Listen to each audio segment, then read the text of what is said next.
Harry from Spurs TV back for another video. So today I'm doing a preview video for Man United versus Spurs, or Spurs versus Man United, however you want to call it. So this is arguably Ange's biggest game of his Spurs career, in my opinion. Going to this game, Spurs have beaten Southampton 5-0, but that over a long period of time is only 2 wins out of 9 games, which is pretty pathetic. But anyways, let's digress and talk about the game. So Spurs versus Man United. If we look at the history, Spurs versus Man United in the Cup, Spurs' last win was like in the 80s or 90s, and they don't seem to fare well in the League Cup against United. Unsurprisingly, Spurs actually lost a penalty shootout in the League Cup final in 2009 to Man United. With David Bentley, I think, missed the penalty. Correct if I'm wrong, guys. So Spurs go into this game probably more under pressure than United, and this is one I want to talk about this game. I think if Ange loses this game, he could lose even more fans. I mean, as people know, who follow me, I'm very Ange out. But there are some people still clinging on to the fact that we're in the Cups. And I do feel that if Spurs don't beat United, whether it's on penalties or any other method, within the 90, I think Ange, people who are defending Ange, I think, don't really have a leg to stand on, in my opinion, because the Carabao Cup is Spurs' best chance to win a trophy this season. Let's be honest, we're further. It's a further in the competition. We're not going to win the league, despite what Ange title talk earlier last year. And the FA Cup is still, we haven't played Tamworth away yet, which I probably think will be harder than beating Southampton. And I think the Carabao Cup is Spurs' best chance of silverware. We're only 3 games away from the final. So 4 games in a row we win the whole thing.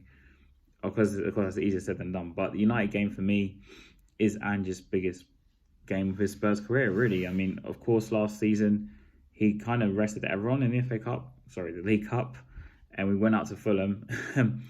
And as a consequence, I think he's even more under pressure this year because, like I said, if he doesn't beat United, I can see a lot more fans turning against him. So right now, a lot of people are, at least who I talk to, are very Ange in still.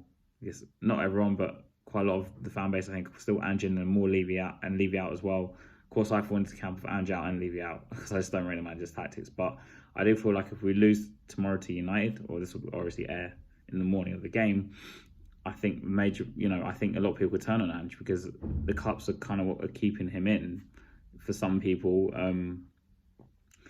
And I think United go into this game on the back of that win against City. Bear in mind, for them, beating City is the bigger thing than us beating City. Not just because we're their bogey team, but because of the Manchester derby. And despite obviously City's bad form this season, they were still favourites to win that game. And just the manner they won that game, I actually watched like pretty much 60, 70 minutes of it, pretty much all of it. And United were the better side, in my opinion, and the second half especially. And Amad Diallo is a real prospect, and I think in the future he could be like a top player. But winning it in the manner they did brings them into this game with a lot more momentum. I know we won 5-0 against Southampton, but how many times have we seen us win a game and then not win the next 2? Which is kind of the story of our season. So can Spurs beat United? Yeah, on paper, you'd imagine, Ange's been there 18 months.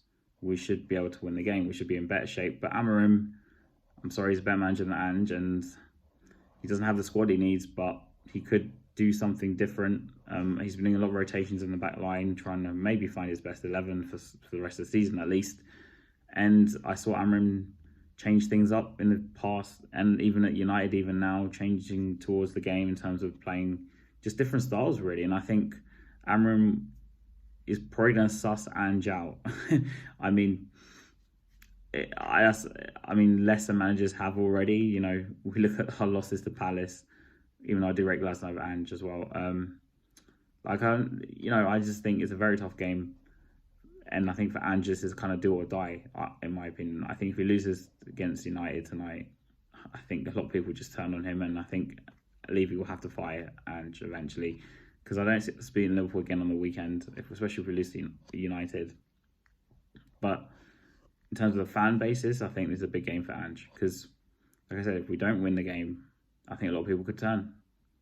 And yeah, well, personally, I think, like I said, United come in with a bit more momentum, but we are at home, so you'd imagine that we'd have the upper hand. And normally I would say that, but it was so unpredictable. And I'm going to stick by my prediction I made on Tottenham Way and other channels this week. I think United are going to do us 2-0. I think the first half will be quite tight, and then second half they'll just use their wingers and overload the wide areas and just hit us and just kill us, even if it's just got Nacho and Rashford on the wings instead of Amad Diallo. And I think Amorim might we also see this game as a springboard to get more fans inside, in the sense of if he wins a trophy, it buys him more time, number one. And number two, I know the United fans weren't that hot when Ten Hag won trophies, but Amorim is just a different class. And you can really tell that the squad, I think, from what I saw in that game, is a lot more unified than before, or ever really, since Ferguson. And I think, but Spurs, like I said, if we're going to get some consistency, beating United in the Cup would be a start. Can we? On paper, yeah, we can, and maybe we should. If, you know, it looks, I think quality-wise, the sides are pretty similar, but it's the tactics that kind of let us down for me. But, you know, can we do something different and stop these 3s-on-2s, 2s-on-1s that we might actually possibly see due to the tactics that Ange does? Is he going to do something different and trying to counteract it? Because we are quite short at the back, and United have got a lot of pace. So this, for me, yeah. Ange, what are you going to do? Because this, for me, is your biggest test.